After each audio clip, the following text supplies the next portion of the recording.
And welcome to another Cereal Box Reviews.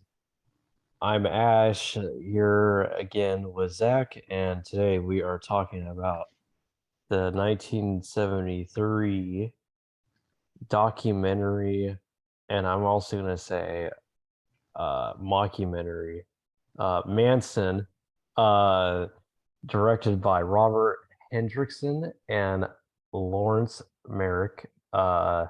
Count 1973. It's actually an Oscar nominated documentary. It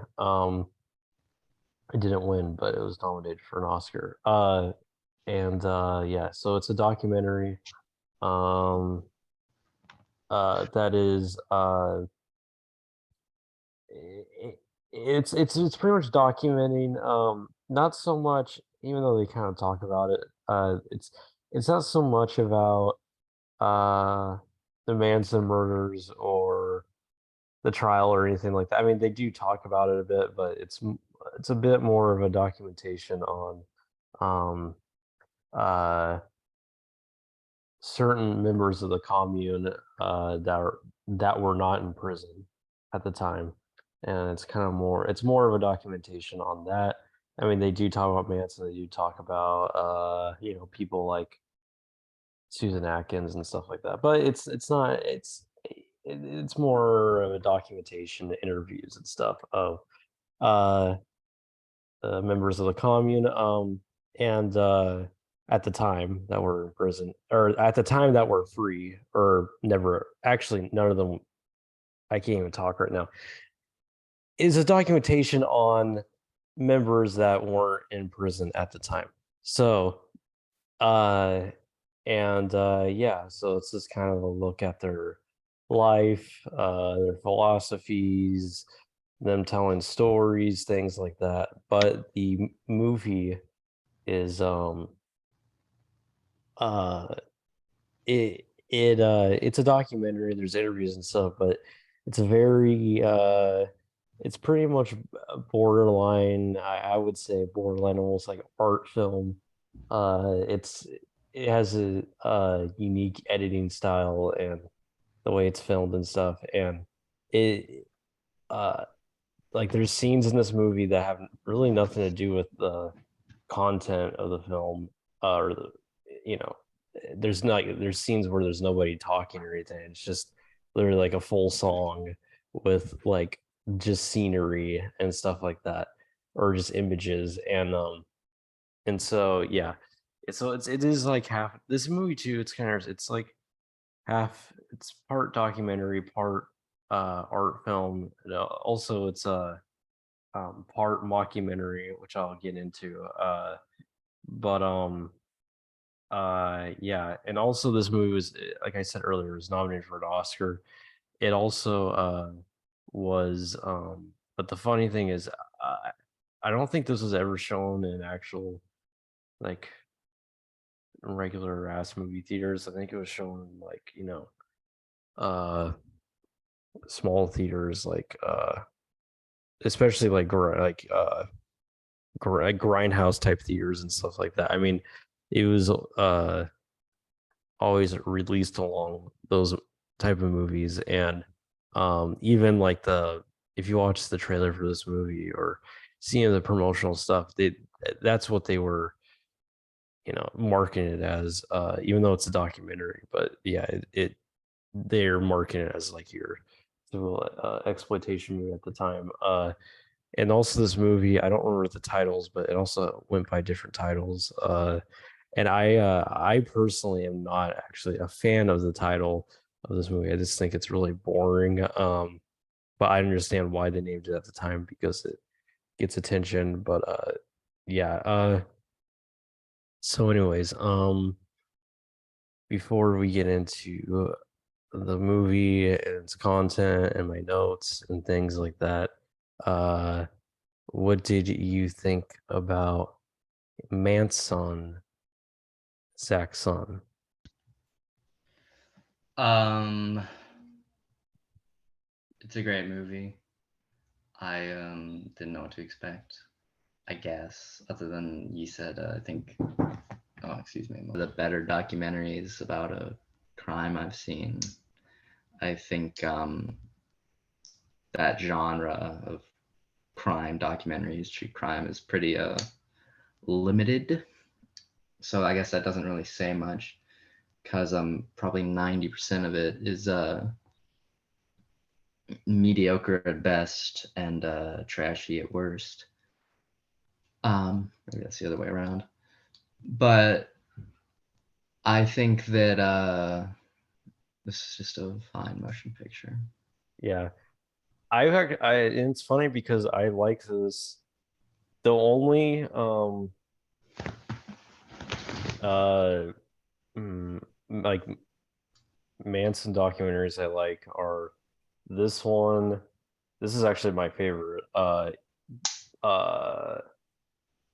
Charles Manson Superstar, and then there's the Charles Manson Final Words, which I don't like as much as the two I just mentioned, but I like the funny thing is, okay, so Charles Manson The Final Words is a true crime doc, but it's just well made documentary and stuff, but it's not really like a great film, really. Like it's kind of like it's not badly made, but it's kind of, I don't know. It's not really interesting on like a artistic level or anything. It's just that the content in it is really good in the interviews and stuff. But the uh but the funny thing is my two favorite Manson docs uh really both have nothing to do, like I actually don't even, I mean, I guess you could say it's a crime documentary, but I don't even really consider it really a true crime documentary because it's not. It's uh I don't know. I just don't really because like it doesn't really. I mean, it does talk about the murders, I guess, a lot, but it doesn't. Um, I don't know. I feel like it's a bit more about the characters and stuff versus the actual like crime, and also the same thing with Charles Manson Superstar. I mean, that documentary is not even a true crime documentary at all. It's just a long interview with Manson, and then there's stuff about Manson in it, but it's not really. It's more about him and him as a person and thing like that, more so than the true crime, the crime element. I think, but yeah, and so, but Charles Manson, The Final Words is definitely a true crime doc. 'Cause that's pretty much all the movie's about is the crime. But yeah, yeah, I like this movie. It's funny too because uh, I I don't know if this is really even, because I like this movie, but I wouldn't even really say it's like an actual, because it's a flawed movie in a way, and I don't know if I would even say it's really like a great documentary. I mean, but I like it as a movie. It's kind of, I don't know. I kind of struggle with that because uh it's not the most competent documentary, and also it's uh yeah, and it's yeah, if you wanted to learn about the case, and I mean the case, and so you're not really gonna get much out of this. And also it um yeah, also I was about to get into is that this movie has, which is actually pretty obvious, but I don't know how it's like not obvious to people, that a lot of this movie uh is straight up like fucking like there's a lot of scenes that are obviously staged, and also a lot of like the information in it, even regardless like what source you, because the Manson case is a lot like 9/11 or something. I mean, it depends on there's like there's a mini school of thoughts and different things, and it doesn't really matter either way, but like there's stuff in this movie that is just straight up like bullshit and stuff, like just straight up, and it's kind of, and so that's why I wouldn't really say this is like a good documentary, but it's a good film. And I think the funny thing is that this movie is um like the the the whole like the artistic aspect, the just the overall package of like this movie and the visuals, the music, and different things. The whole, I guess I'll say, I don't know, the whole experience of it and the whole aesthetic and different things. It's this is like I think this is a beautiful movie, and but the funny thing is, I think it's like unintentional. I mean, there's things in this movie that are obviously uh they did for like artistic reasons and stuff, but I think most of the footage and the way it's shot, music and editing and all that stuff, I think is unintentional.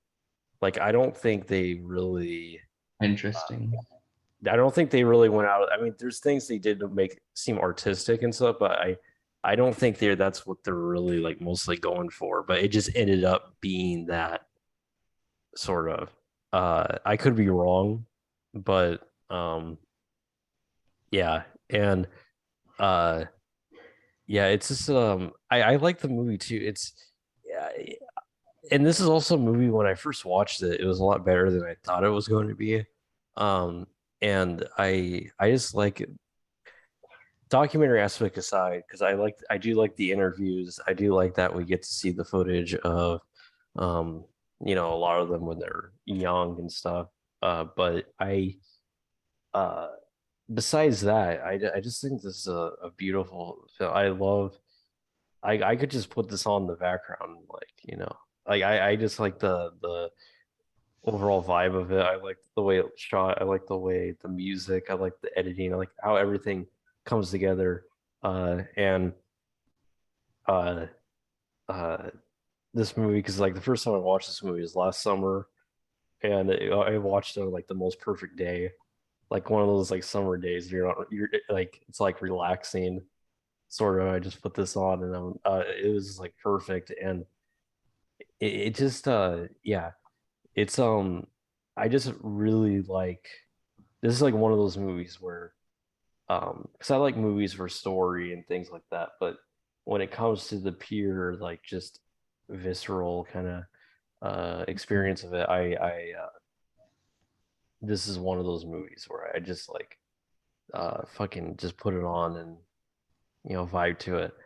Uh like other movies like that, like I would say, or like uh like 2001, or like the Brown Bunny or something like that, where I just put it on and like vibing to it. I'm not even really thinking about story or anything like that. I'm just fucking vibing. The visuals, the music, everything put together. It's a vibe movie. Yeah, Yeah. yeah, and this movie like is it this movie, when I saw this movie for the first time, I was like, oh, this movie pretty much is my aesthetic. Like it's somewhere like even like you know the stuff I've filmed or graphic design or anything like that, like it perfectly like capture, or the things I'm into, it like perfectly captures that. And Yeah. uh yeah, that's what I've liked about this movie. Before I forget, I do want to mention that uh because I remember a few podcast I've mentioned it here and there on this channel, but because I've talked about this movie briefly, but uh I talked about how this movie obviously influenced Vincent Gallo, Mhm. and did you pick up any of that? I With his did, specifically with some of the editing tricks. Um, like the some of the split screen stuff gave me some Buffalo 66 Yes, flashbacks. even the And color palette. even, yeah, even the color palette, which is interesting for a documentary to have a very, very distinct color palette. But yeah, I definitely picked up on it. There's Yeah. also a shot which I would like to do. I should do like if anybody wants me to, I'll do like a screenshot to screenshot side by side of there's a shot in this movie. I don't know if you ever picked it up of there's a shot of I believe it is Tex Watson. I think he's walking out of a prison gate or something, and it's the exact same shot as Billy Brown in Buffalo '66 walking out. It's like the I same looked for exact the shot. framing, I and don't he's remember. actually dressed like him, kind of too. But I think it's just like generic prison uh clothes. But yeah, uh, it's I now when I rewatched this movie, I didn't pick up on it, but I did when I first watched it. I remember I don't even know if I have it anymore, but I remember I did screenshot it, but I don't only think I have the picture anymore. But if anybody wants me to, I'm people on um the Manson the community on Facebook might watch this video. If anybody wants me to, I'll screenshot it side by side. And the funny thing is, I feel like I'm like the first person to like notice that like the similarities and stuff, and because Mhm. I've never seen anybody mention it or whatever, but I don't think it's like no coincidence since uh fucking I mean Gallo is like straight up dating Star, and also Mhm. he made the you know he's talked about Manson before, and he's like has the Lynette Fromme shirt and everything, and so there's no coincidence that there's no way he has not seen this movie. There's no way. Yeah. And the movies, and also too, like the music with the visuals and stuff, like it reminded me like music. It sounds like music he'd like in the. It sounds like music that could easily fit in the Brown Bunny and stuff. Yeah, I get what you mean there. Yeah. Yeah, that kind of that folk, that '60s kind of folk, Mhm. hippie folk type music, which is by Paul Watkins and Brooks Poston. I might be saying that wrong. Uh, Also, because yeah, Paul Watkins and Brooks Poston, they're in this movie and stuff, and they're part of the commune. And um, uh, but there's a scene in this movie which did make me laugh the first time I watched it, where um uh when people I've seen people make jokes about it, that there's a scene where they're playing guitar and they're like facing each other, and they're like looking at each other's eyes while they're singing like very seductively. Oh, mhm. I don't know if you remember that, but it's I it's I don't know if I've fuck, that sounds familiar. I'm not sure. I remember most of all like the interview segments and that footage of the naked hippie kids running around. right. Yeah. Yeah. I Now was yeah. that footage the faked stuff? No, there is some stuff in this that is like okay, so there's a real footage, and then Mhm. there is some staged stuff. I do get confused. I can't even tell. That might be real. I don't know, but there is stuff in here like It didn't bring you me know what out of is it could easily be real. I don't know though. Uh uh yeah, I don't know. I bet Nicholas Trey can give us a 2 hour essay on this movie and tell us everything in great detail for 4 hours straight. But it. I don't know or anybody else in the fucking community that community of Manson researchers. But um yeah, I don't know what is like a lot of the stuff like the the kind of non-interview footage. I don't know what is real or not. Uh, but I know that the footage of them uh dancing and stuff, Mm. or they're dancing around, that is real. That's from like an old uh When they're naked? parade. Yeah, some of that I think, but there's the ones where they have their clothes on. They're like dancing around and stuff. That footage is pretty old. That's from like, I don't know. I'm gonna guess like maybe '68 or something. But that's from uh some of the old home movies and stuff I've seen on YouTube. But uh yeah. So I don't know which ones are which is which. I can't tell. Um uh But a lot of the mockumentary stuff I was really specifically talking about is a lot of the scenes with like with the girls and stuff are clear. These clearly staged and choreographed, like planned with them with like the guns and everything. Like everything's totally like acted Well, out, sure, but like, and also too yeah, then that's been confirmed. I don't know where I read it. I think I read or heard Lynette talking about it. I don't remember, but I think yeah, they're talking about how they're like fed lines and stuff, uh, and I think I don't remember where this is from, but I remember Lynette saying something about how because the something about fucking uh I lost my train of thought, but it was something about like she trusted them or something because they're like these filmmakers or something, and she thought it was like they they they thought they would have like handled it.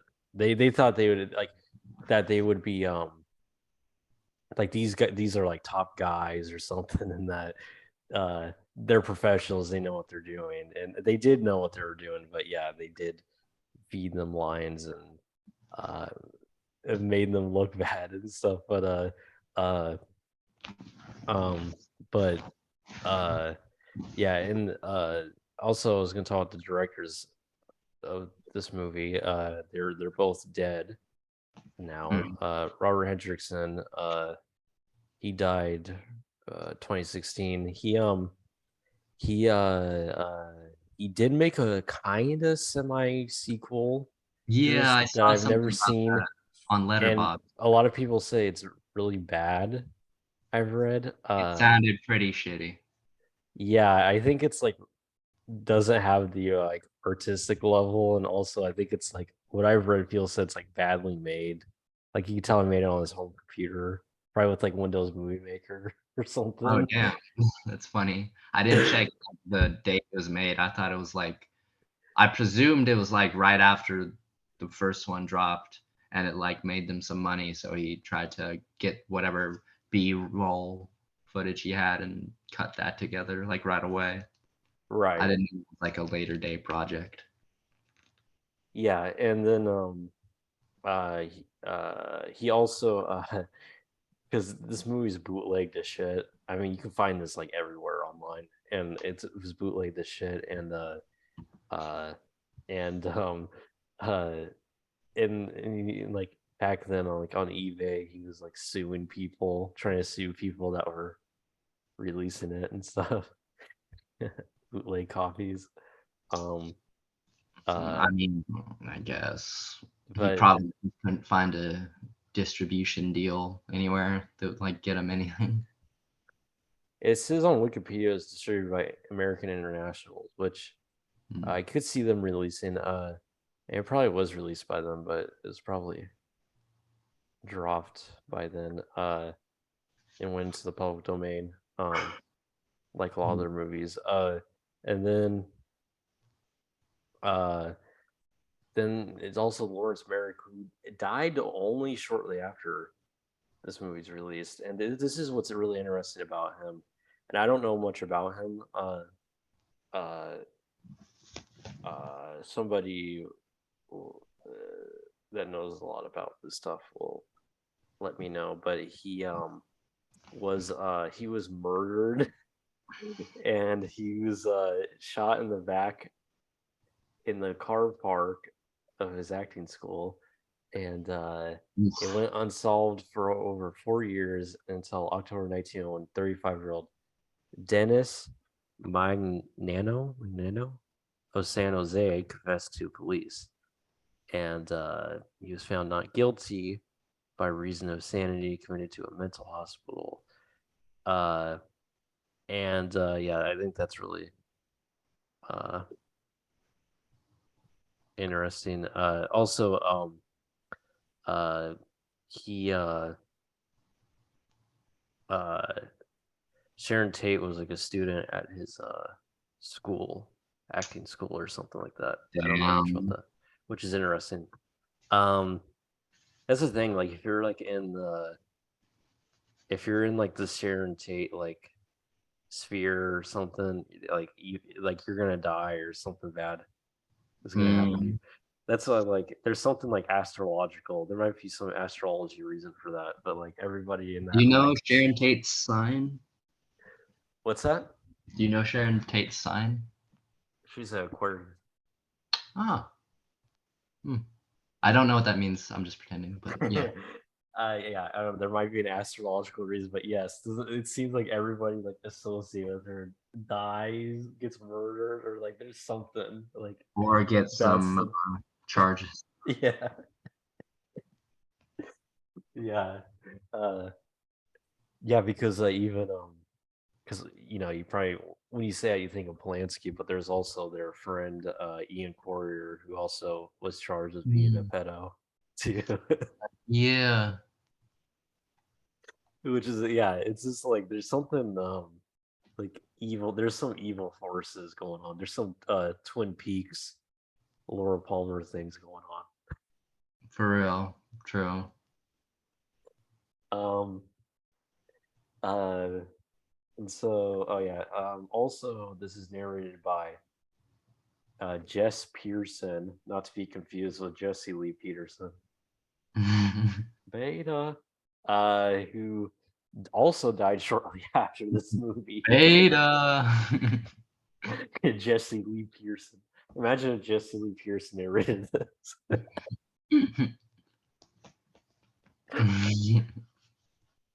He would just like see uh like interview with like Paul Walker, like the scene where he's talking about how they all had gay sex and that Charlie said that we need to like get over it or whatever. And then I just picture Jesse Lee yelling, Beta. Beta. What the? I love that. What the? Whatever. But yeah, he was an actor, the narrator Jess Pearson, Great job. To be honest, and I really he enjoyed died of cancer in 1979. R.I.P. Um, so yeah, so I'm gonna go to my notes. Things we haven't talked about. Uh, Can I just say, I actually wrote notes for a movie we watched for the first time the in, first. not for the first time, but for the first time in like months. I like Oh wow. made a point to write some things down. Very short. I don't understand a few of them. There's has been a few movies we watched I didn't write notes. I think it was like movies I've like seen before, was very Mm. familiar with, but yeah, I mostly write notes because I just end up rambling a lot and then like I forget what I was going to talk about, so that's why I write notes. What notes did you write down? Okay, so the first note I put down was, did people just go with annoying gay shit in the 60s? I Like, if mean, yeah, someone, like, I don't remember exactly what he said, but just, I remember some guy talking about how Charlie just went like, fuck, I wish so badly I remember, but like, I just remember all these stories about him just saying like really annoying, like pretentious nonsense, and people would just be like, "Wow, that was heavy," you know? Yeah, it And was. it just seems insufferable, and like I can't imagine that going on today. I Because can like see it. I can everybody see it was still going on. I can see it still going today. well, I But yeah, no, it wasn't. Well, you have to think of the context of the time as well. Like, uh, these are like young people who grew up in like the 50s and stuff, and then very kind of sheltered existence, and then they get thrown in this world of degeneracy and drugs and stuff. It's like, and I mean, that's a freaking. I mean, nowadays we can't really fathom it, but back then that was pretty earth shattering. I mean, it's like, what the fuck? Like, this is a world like I could never like imagine existing and stuff. Like, Mhm. and so you know, Charlie's like beatnik, like talk, hobo philosophy talk and stuff. It was like to a lot of them, and he wasn't the only one that talked like that, but there was also a lot of people that talked like that at the time, and that stuff was like deep to a lot of people because they never heard anybody talk like that before, and also they're on a lot of drugs and stuff. Sure. Yeah, probably like weed and stuff. So like you're more agreeable and think things are cooler and deeper than they are on weed most of the time. Sure. And so Sure. yeah, and uh so yeah, and there's really young kind of naive people, and they never heard anybody talk like that before. And so yeah, uh yeah, it was just a different time back then too. Like we have the internet and stuff, so we hear people like kind of talk pretentious or kind of weird or things like that all the time. But yeah, back then Mhm. like nobody, a lot of people. I mean, there was beatniks, and like the only people that talked like that were like like beatniks and stuff. But Charlie's probably around a lot of guys that talk like that and stuff. But the kids and stuff, none of them have ever been around people like that. They're probably around kind of like Morby kind of high school kids and stuff. And so yeah, that's why they thought he was like so like not just them, even like there's like musicians and stuff that thought he was like so cool because the way they never really heard anybody like kind of talk like that. But I mean, it depends on the kind of circle you're in and stuff. But um I mean, I do think uh I like some of his quotes. I like some of his songwriting and stuff, but I mean it's not It's like it's not sometimes. it's not the most mind blowing or deep thing ever, but Mhm. yeah, yeah, I don't know. But what was some of your other notes? Yeah, there's a couple little things, nothing like to really repeat, just like things I was securing in my head. I made a review on Letterbox. Can you think of like multiple bands that have like sampled this song? Because I feel like there's got to be like millions of them. Because like the whole way through the movie, like with every interview, I was just like, this could be a sample. Like I know Marilyn Manson um sampled that thing where the guy says the beautiful people. Um Mm-hmm. Mm-hmm. yeah, Yeah, yeah, show yeah, yeah. you're I beautiful or whatever. mm-hmm. And I know the Slipknot one. I couldn't think of any others in particular, but there's got to be like dozens and dozens, I'm sure. I know that there's been samples. I'm pretty positive. I would not be surprised, but I'm pretty positive Rob Zombie is sampled from this movie. Oh, it's Rob Zombie fucking adores this movie. I just know it. Yeah, There's no way he doesn't. yeah.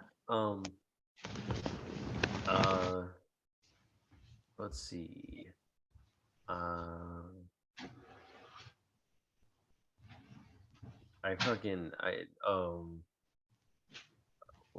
I really we can talk about the soundtrack. I guess I really like it. Yeah, that I think is sick. Scene's funny. My favorite. I think my favorite scene in this movie is that when they ask about the police or whatever, and the girls are singing, "If you want it, you can have it," or whatever. Then Lynette goes, and it's like, "And it won't be long." What she says, something like, "And it won't be long, motherfuckers." I remember that. I was just like, wow, that was so gay. Like No, that was based. that was based. Yeah. Maybe I just don't like that song, so whatever. But it wasn't. Did Lynette say it? I thought the busted one said it.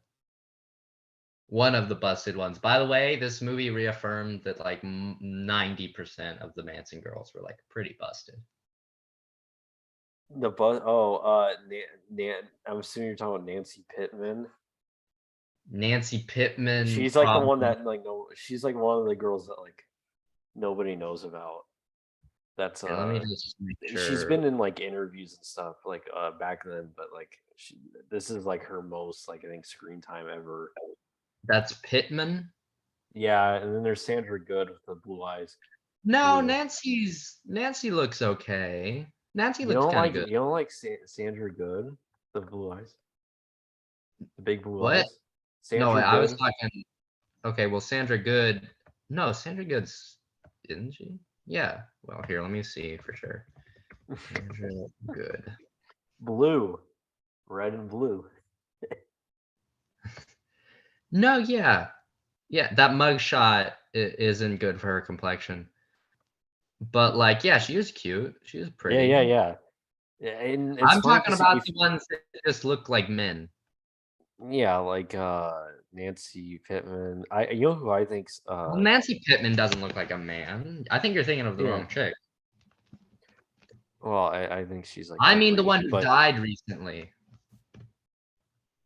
oh, Linda Kasabian. Yeah. Linda Kasabian, yeah, looks like a guy. Uh, you know who else looks like a guy is like Patricia Krenwinkel looks like a guy. Krenwinkel, yeah, I'd have to sort of agree with you on that one. The prettiest girls are like Whoa. let's see. I'm gonna go down the list. Okay, Lynette. I should do a Manson girl tier list video. Do we? We should do one. Oh, Manson we girl tier list. should. Like, That one we gotta do it when. No. Yo, the other chick you just said was whatever. But yeah, Krenwinkel, nah, she's busted. Yeah. No, most of them were, but there were a few exceptions. Okay, I'm going to go down the list. Okay, so Lynette, Good, Susan Atkins she's actually was cute, but the problem is a lot of times she made herself like intentionally ugly looking, Mm-hmm. but she actually was pretty and cute, but she just went out of her way to make herself look ugly and weird looking on purpose. Yeah. Yeah, I'd have to agree. And then Christopher Kringle busted. Leslie Van Houten, I think was cute, but I think Let people me get always a say little. she's like the hottest, the Manson girl. I don't think Well, so. obviously we know who your heart belongs to. Yeah, Lynette, but Leslie was cute, but I don't. Yeah, Leslie was good looking. But I don't think people always say she's like the hottest. Like she was so hot. Well, People obviously always Lynette say. was the hottest. I mean, Yeah. Lynette was the hottest, but Uh. shit. Okay. And Sandra Good is pretty. She was very like. If you look at like old like pictures of her because Sandra Good was like the oldest of the girls, I believe, at the time. But if you look at pictures of her, also when she's like young, uh, she was like conventionally attractive looking, like pretty and stuff. Even on a Mhm. conventional level. But Ruth Ann Morehouse is cute. Uh, My Catherine, girl. Mhm. yeah, Catherine Gillis was she was actually pretty.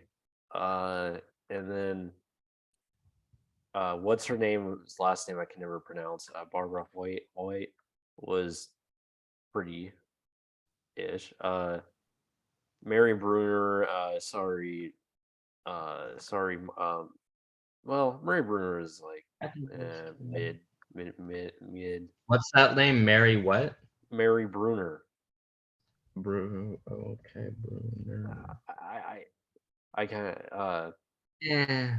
I have to She's I have to oh yeah, then Gypsy people always like say things like Gypsy's like fat and stuff. I think Gypsy is actually pretty. She's actually like kind of a pretty old lady now. Gypsy what? Catherine Sharer. Catherine She's the ethnic looking one. the ethnic. It's the most ethnic one. Yeah. Catherine She's Share. Jewish, I think. Yeah. She Jewish? How I do you think she's spell Jewish. Yeah. Share? How do you Uh, spell that last name? just like the word share. Oh, Share. Share. She's Jewish, I Oh, once again, the Jewish girls are always pretty. think. And am I forgetting any? So Nancy Pittman's busted. Well, I Krummington's mean, there's a lot. busted. And then Wikipedia doesn't list all of them. I don't think. Diane Lake was. I won't comment because she was like 14 or something. Well, I don't really have a real opinion, anyways. Diane, But just out of curiosity. Sorry, you got molested. I'm not happy about that. yeah, I just want to see what you look like. Yeah, no, she just looks like a 14-year-old. yeah, Yeah. yeah. I will one day do a Manson girl tier list video. We will leave Diane off that one, Yeah, I think. we'll leave her off. Yeah. I felt weird because I know that there's going to be people watching this that know who I am, and a lot of the people in the group like are a lot of the people I know that are probably going to watch this are people that there's people that are like fucking that have, like that are or did like date these girls and stuff. Hmm. Yeah, so I don't really care, but I just think it's so fun. Don't attack me, okay, for our opinions. And we're also judging them at the time. So, but Yeah. uh, you know what's also yeah, fucking Willie O.C. He is such a tool. Bugliosi. He's such a tool. Italian simple bitch. Can you hear me, Really, by the way? Am I echoing a lot? no. Okay, cool. He is such a tool. Like in this movie too, he's such a douche. Like he Mm. knows he thinks he's like the shit. Like the fucking He seems like an actor. Maybe that's the lawyer in him, but he seems like he's like competent in front of a camera, which was kind of no. He is, but and yeah, there's stuff that's obviously with his stuff that's staged too. But well, I mean, that's we'll talk more about that later, but I don't know how I feel about the staged footage. We'll I talk. actually don't mind it, but No. I I just have to say that because like it kind of defeats the purpose of authentic documentary. He but I don't think that's what they're really making. I think they're just making something to catch people's attention and stuff. Uh, um, yeah, he's such a tool. And he talks like David Lynch. He talks like James Stewart, but he almost sounds like more like David Lynch kind of. They have that Mm. voice.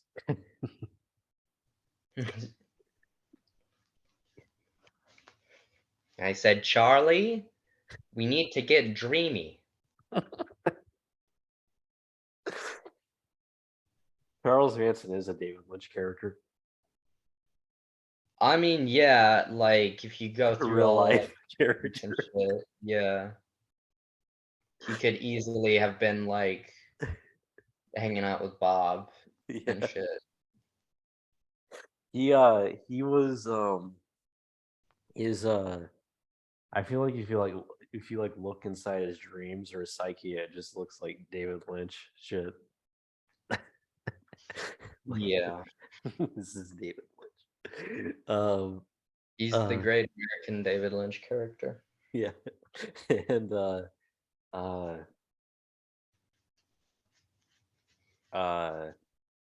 let's see.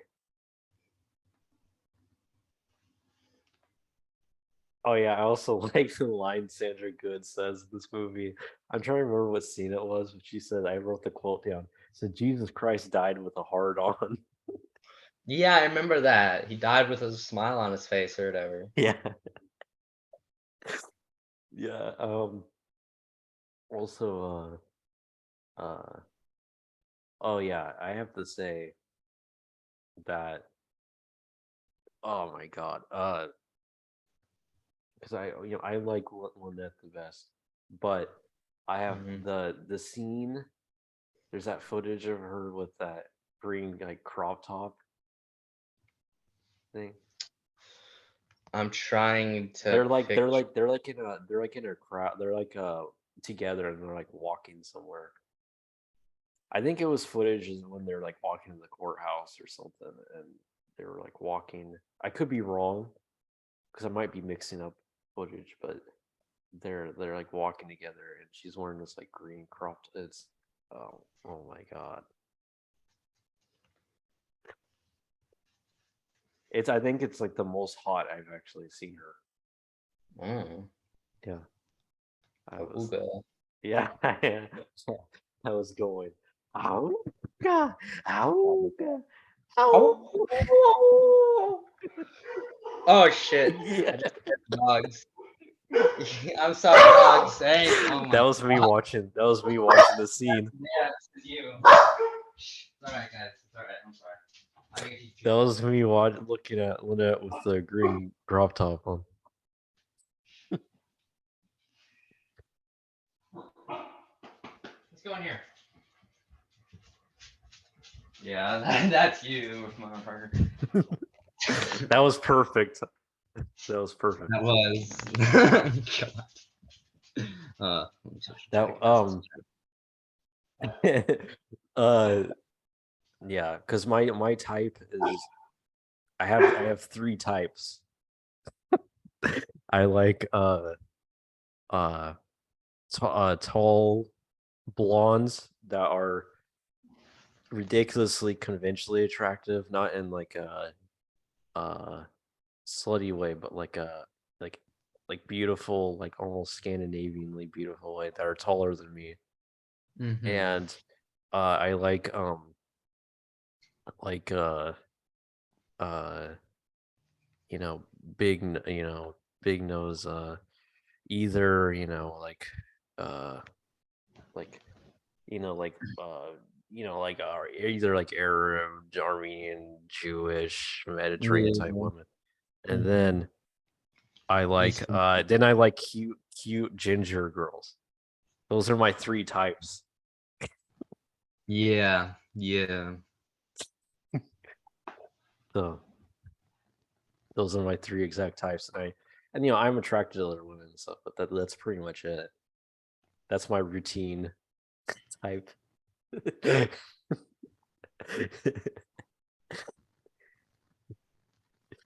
All right. So anyways, we're not talking about my taste. Anyways, I want to talk a bit about how you feel about the reenactment footage and the stage stuff. I don't mind it.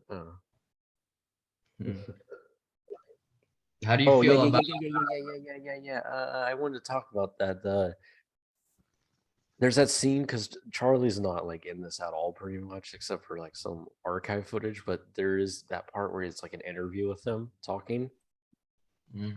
That is okay.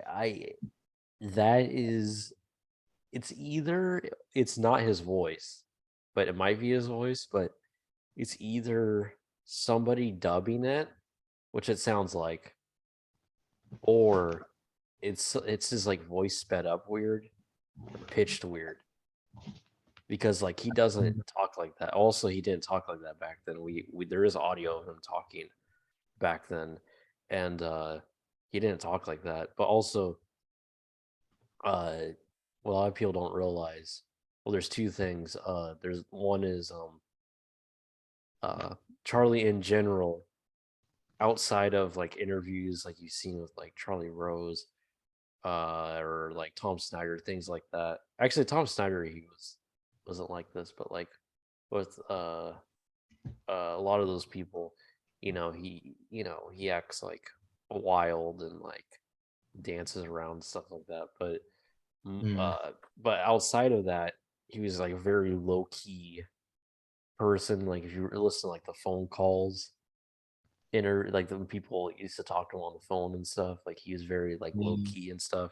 But also, uh, back then he was like very he was actually like very like like soft spoken, and like Which is there's how you actually get people like interested in you. You don't just fucking jump up and down. yeah, then that's what a lot of people think, but no, he was like, yeah, he and because there's that footage of him at court where they're talking to him, and he yeah, he's very like soft spoken. Also the Manson Unplugged album, because he talks in between. It's from that recording session. He talks in between, and yeah, he's very like soft spoken. And that one's interesting because that one is like recorded like not long after he got out of prison, and that footage, like that audio, is interesting because he's not just soft spoken, but he almost sounds like self conscious and like not really that confident.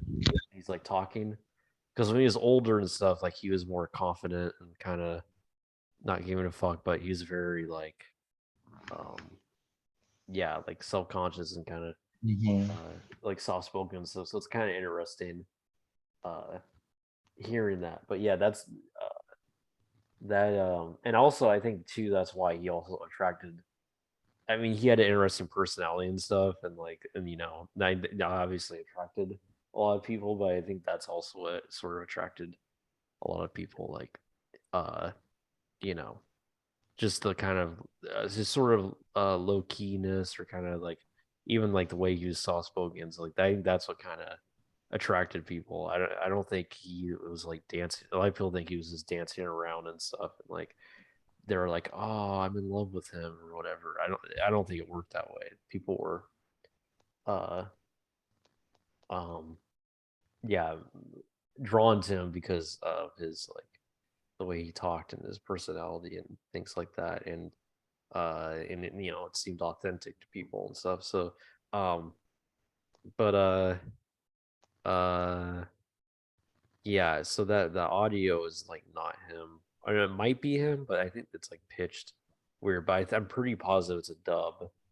It's like somebody dubbing him. But Mm. because they probably didn't get like audio or anything when they talked to him. So uh were you gonna say something? I don't remember. Well, I just want to talk a bit about I guess you made a point where you said you don't feel like documentaries should have faked footage in them because that kind of defeats the point of having a documentary. I think it also depends, though. I think you can make a movie like that, but I don't know if you should really call it a documentary, really, in a way. Uh, I think that a document. I think if you're making a strict documentary, I think it should all be like all in footage. You could do things like reenactments and things like that are fine, but I think it has to be all everything has to be captured in like in the moment and things like that. Like there cannot be any Or tampering. archival footage. Yeah, that's fine, but it has to be like all in the moment and stuff. There can't be any staging and stuff. I think making a movie like that is like for like, stage it is perfectly fine, but I think that there has to be also it's bad, I think, too, when you pass it as it's real and stuff and then tell people it's real. Like fucking like Michael Moore does that shit all the time.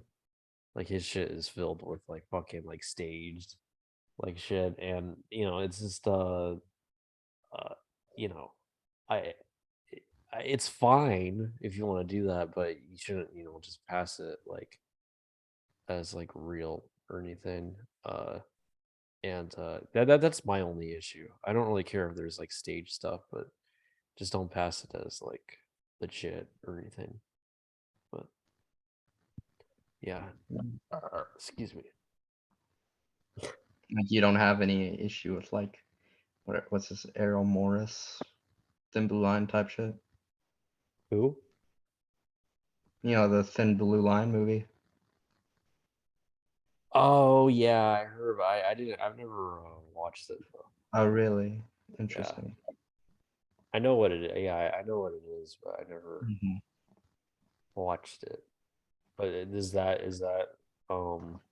Well, the whole thing, it's interviews with people. The interviews aren't staged or whatever, but it illustrates them using like it basically was set like the IDTV style of a documentary filmmaking of like reenactments, like without like sound or whatever, but just like visualizing it for the okay? audience.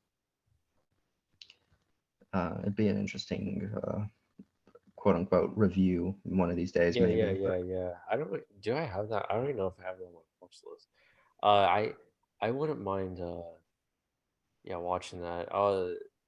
Yeah, I don't have an issue with reenactment stuff like that. It's just like, let's say like things like if like during an interview or something, like some guy Mhm. walks in, like let's say you're doing a movie about gun control issues, and then you're interviewing someone who's like anti-gun control. You're like, it's a scene where they're like talking at let's say like a fucking, I don't know, in an office or something, and then fucking a guy pulls up with a gun, but it's like obviously staged, and then they're all like, "Oh no, there's a shooter." That's what I would have an issue with. Is like, So, like lying. yeah. That's all it is. Sure. Yeah, and it's obviously like would be filmed to like be shocking and catch people's eyes and stuff. But I would have, yeah, I just have an issue with that. And I've seen a few docs, like that have done stuff. Well, not stuff that extreme, but like I've seen docs that have done stupid stuff like that. I also there's that awful. I remember there's that documentary I saw a long time ago. That was called Food Inc.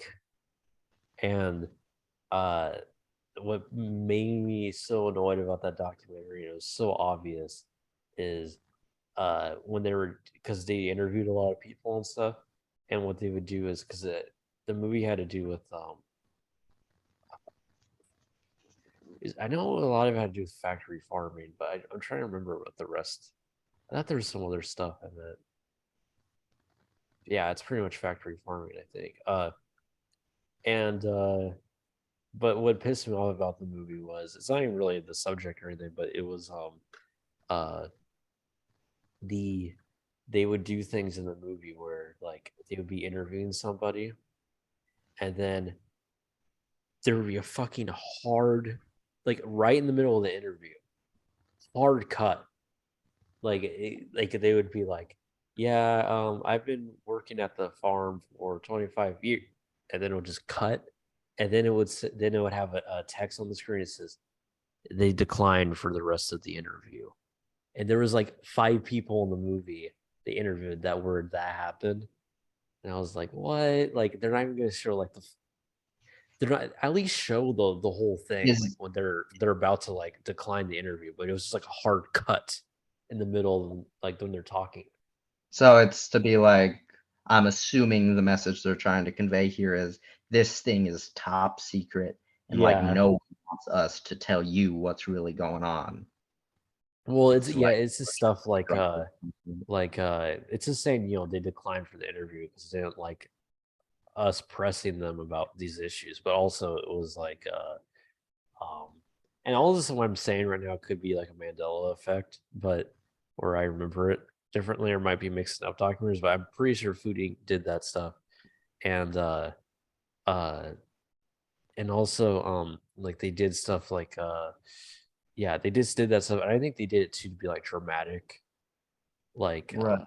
kind of Sure. like haha, like we got them sort of thing. And also they cut it like to show you like, oh, they're just spewing bullshit. Don't like let's just cut it here. It doesn't matter. They're just spewing bullshit. Yeah. So yeah, that's what annoys me. That kind of stuff annoys me. I haven't seen it in many documentaries though, but I also don't like the documentaries like Religious or that What Is a Woman documentary where the whole point is just to like oh I'm owning these people. Right. I'm Yeah. owning them. Bill Yeah. Maher and what's his fuck? What's that guy's name? I can't even think about it. I can't think of it right now. Daily What's Wire guy. the what? He has such a lame, like a boring name. I can't think. What's his name? Da, da, da. Matt Walsh. Yeah. Walsh. Yeah. Bill Maher, Matt Walsh. These do that. That's their whole thing. Is like, I'm gonna destroy these stupid people. Oh, it's about the trans people. Yeah. But that religious list documentary, Bill Maher is the same exact thing, but he's just like the whole documentary is like owning religious people, showing how stupid they are. Yeah. Okay. Yeah. And it's just like lame. It's like, is there anything like I don't even really have an issue with that, but it's like, what is the point of this? Like, there's no like overarching like thing. Like, it's just like the whole thing is just them like owning, literally destroying people, facts and logic. Mhm. And it's also too like religious and What Is a Woman? Like the people they're going after are like people you can't like you're not really gonna like change their mind. You're not really they're pretty hard feel like debate with. Like they're pretty solidified with their opinions, especially like religious opinions or things like that. Like it's pretty hard to Yeah. like debate somebody's faith or something like that. Like yeah, but I know I went on a tangent, but those are just the type of documentaries I don't like. But yeah, I do like Manson a lot. I also do recommend Charles Manson's Superstar. I almost view that as like sort of weirdly like a companion piece to this one. Uh, it's kind of different, but uh, they flowed. I don't know. They kind of fit together very well. Uh, Charles Manson Superstar is the best Manson interview. Also, there's the you can watch it on YouTube. Like there's the inter like the uncut interview, or it's just the interview. But Mhm. yeah, it's like his best interview. Uh, and yeah, and that one's mostly about they do talk about that one. Also talks about the crimes briefly, but it's mostly about that one's mostly about it's kind of a look into like his philosophy on things and stuff, and kind of you get it like kind of. That's a good like thing to show, like to get kind of a good idea like what he's like and how he kind of views things and stuff. But uh yeah uh but it's a I really like it, and I also like the I also like the aesthetic of that one as well, even though it's slightly different. But it's like kind of like it has that like homemade 80s like uh uh vibe to it. But uh yeah, I really like it. Uh and that one's directed by Nicholas Shrek. But uh yeah but yeah Manson 1973, I highly recommend it. Do you have anything else to say about it? Um,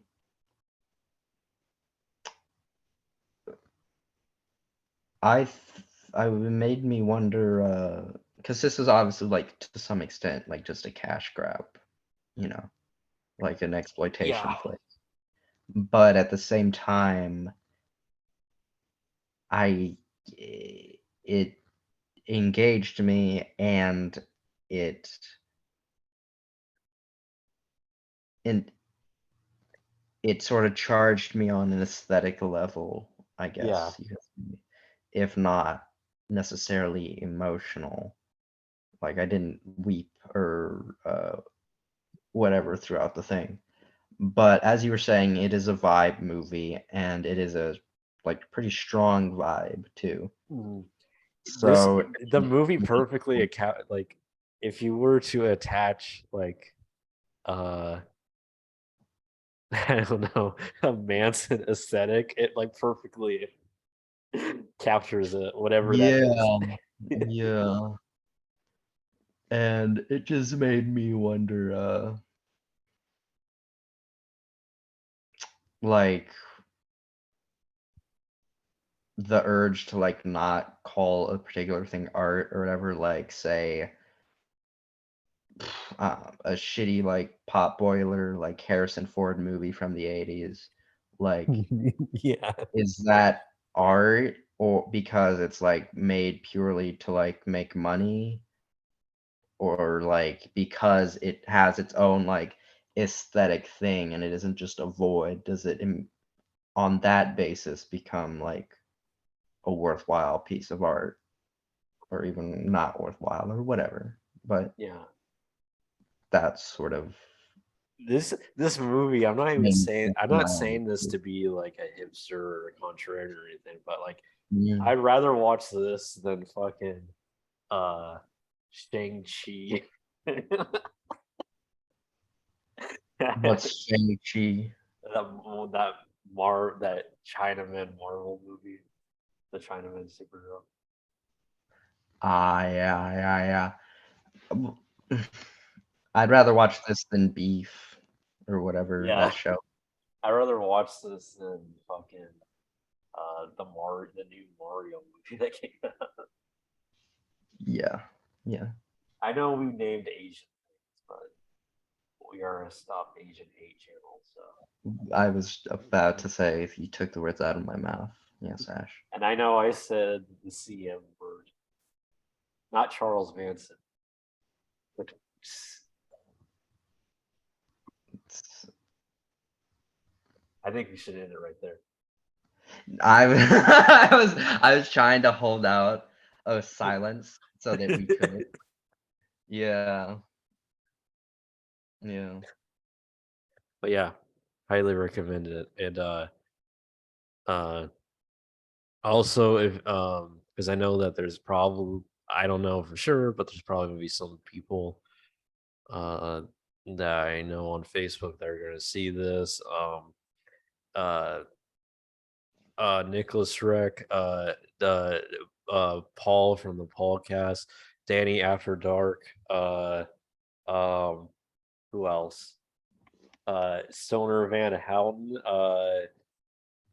George Simpson, who else? I'm trying to think of all the other fucking Manson content people. All you guys need to come on here, and yeah, Mhm. it's a little overdue. Um, I know if Nicholas is watching this because it's possible. I know you probably think I know I showed you my videos and you probably think they're retarded, and I did like explain my videos to you in like the most autistic way possible, and I apologize, but I think you should like just come on here already, and yeah. Hop on the pod. I love talking pod lingo. Yeah. Makes me feel cool. Anyways, I'm gonna wrap this up and go to bed. Yeah. Well, probably not, but yeah. All right. Goodbye.